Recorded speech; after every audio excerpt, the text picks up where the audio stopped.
समूहहरू ए र बी सर्वव्यापक समूहहरू यू का उपसमूहहरू हुन् जसमा NU = 70 NA = 40 NB = 30 NA union B = 15 छ भने भेन चित्र बनाएर NA युनियन B र NA इन्टरसेक्सन B पत्ता लगाउनुहोस् भन्दैछन् है।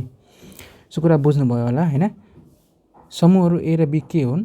सर्वव्यापक समूह यू क्यापिटल यू के हो? उपसमूहहरू हैन, सानो सेट्स रहेछन् हैन, जसमा चाहिँ सबैको मान दिएको रहेछ हामीलाई हैन, र भेन चित्र बनाएर हामीलाई यो कुरा निकाल्न भन्दैछन् है। कसरी गर्ने त? पहिला त हामीले दिएको कुराहरू लेख्नुपर्छ है। के हामीलाई दिएको रहेछ त्यो लेखौँ पहिला है। हामीलाई दिएको रहेछ NU = 70 हैन, NA = 40 NB = 30 NA union B को कम्प्लिमेन्ट = 15 दिएको रहेछ है। अब भन्दैछन् हामीलाई यसलाई भेन चित्र बनाएर हैन, भेन चित्र बनाउन भन्दैछन् है। सो दुईटा समूह रहेछन् ए र बी रहेछन् हैन। सो हामीले पहिला के भन्छन्, एउटा ए को लागि कोर्छौँ हैन, अर्को हामीले बी को लागि कोर्छौँ है। यति गरिसकेपछि हाम्रो यो सर्वव्यापक समूहको लागि हामीले यू को कोठा बनाउँछौँ हैन। यसलाई हामीले ए, यसलाई हामी बी नाम दिन्छौँ है। अब हामीले यसलाई चाहिँ फिगरमा देखाउनु पर्ने हुन्छन् हैन, र यो पनि पत्ता लगाउनु पर्ने हुन्छ सँगसँगै है। कसरी गर्ने त हेरौँ। पहिला त्यो कम्प्लिमेन्ट छन्, कम्प्लिमेन्ट भनेको ए र बी को बाहिरतिरको भयो यो हैन, ए र बी बाहिरतिरको भयो। सो यो चाहिँ हामीले कहाँ आउँछन्, ए र बी को बाहिरतिर आउँछन् हैन। अब थोरै सँगसँगै हिसाब पनि गर्दै जाउँ है। हामीले के निकाल्न भन्दैछन्, हामीले 1 नम्बरमा निकाल्न भनेको रहेछ NA युनियन B को कति छ त्यो निकाल भन्दैछन् हैन, र अर्को हामीलाई NA इन्टरसेक्सन B कति हुन्छ निकाल भन्दैछन् है। अब हेरौँ हामीलाई के भन्छन्, NU दिएको रहेछन् हैन, र यस कम्प्लिमेन्ट पनि दिएको रहेछन् हैन। सो हामीले एउटा सूत्र पढाएको छौँ हैन। के सूत्र पढाएको छौँ भन्दाखेरि मैले सूत्र लेखेँ। के पढाएको छौँ भन्दाखेरि NA युनियन B = के हुन्छ भन्दाखेरि NU - NA युनियन B को कम्प्लिमेन्ट हैन। यो पुरैबाट हैन, यो पुरैबाट हैन, मानौँ हामीले यसको जुन कम्प्लिमेन्ट छन् हैन, ए युनियन बी को जुन कम्प्लिमेन्ट छन् भनेको थियो बाहिरको भाग हैन, यो बाहिरको भाग हामीले घटाइदियो भने हामीलाई पक्कै पनि ए युनियन बी निस्किन्छ हैन त। सो हामीले त्यही गरेका छौँ है। सो NU को मान हामीलाई 70 दिएको रहेछन् र यसको चाहिँ हामीलाई 15 दिएको रहेछ। सो यसरी माइनस गर्दाखेरि हामीलाई कति आउँछ भन्दाखेरि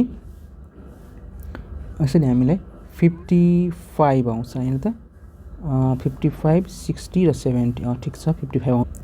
अब हामीले हैन, हामीले यो निकाल्न सक्छौँ हैन। हामीले अर्को पनि सूत्र थाहा छ।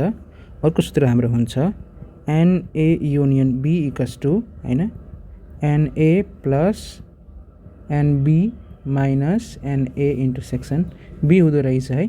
सो हामीलाई NA युनियन B यहाँ 55 आएको रहेछ हैन।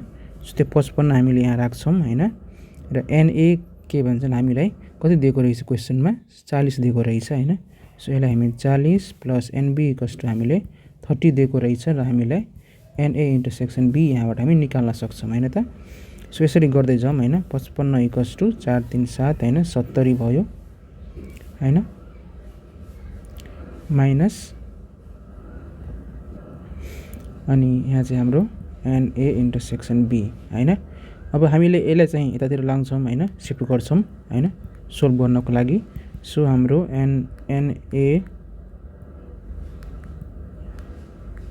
इन्टरसेक्सन B = हैन 70 - 55 गर्नुपर्छन् हैन। सो यो फाइनली हाम्रो कति आउँछन्, NA इन्टरसेक्सन B = हामीलाई 15 नै आउँछन् है। सो हामीलाई दुईटै कुरा चाहिरहेको थियो हैन। सो हामीलाई सोधेको कुरा दुईटै कुरा निस्किसकेको छ अलरेडी हैन, निस्किसकेको छ हैन। एउटा 55 आयो, अर्को 15 आयो। अब हामी यसैलाई देखाइदिउँ त है। अब हेरौँ हामीलाई चाहिँ के भन्छ, ए इन्टरसेक्सन B कति आएको रहेछ, 15 आएको रहेछ। सो ती हामी ए इन्टरसेक्सन B 15 हामी यसमा भर्छौँ हैन, दुईटैको कमन भाग यसमा भर्छौँ हामी। अब हेरौँ ए चाहिँ हामीलाई 40 दिएको रहेछ हैन। सो यो पुरै ए चाहिँ 40 हो भने हैन, यसमा त 15 हामीले पहिल्यै सकेका छन् हैन। सो अब यहाँ कति हुने भयो, यहाँ चाहिँ हामीले 40 - 15 हैन, 40 - 15 जे आउँछ हामीलाई त्यो हुन्छ है 40 माइनस 15 भनेपछि तपाईँलाई 25 भयो है।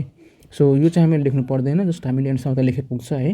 त्यसै गरी बीमा पनि होइन, यो पुरै बी कति रहेछन् होइन, पुरै बी 30 रहेछन् भने होइन होइन हामीले 15 पहिल्यै आइसकेका छन्, त्यसो यहाँ कति हुने भयो 15 हुने भयो होइन त। सो यति गरेपछि होइन हाम्रो यो प्रश्नको सोलुसन भयो है। पक्कै पनि बुझ्नुभयो होला होइन।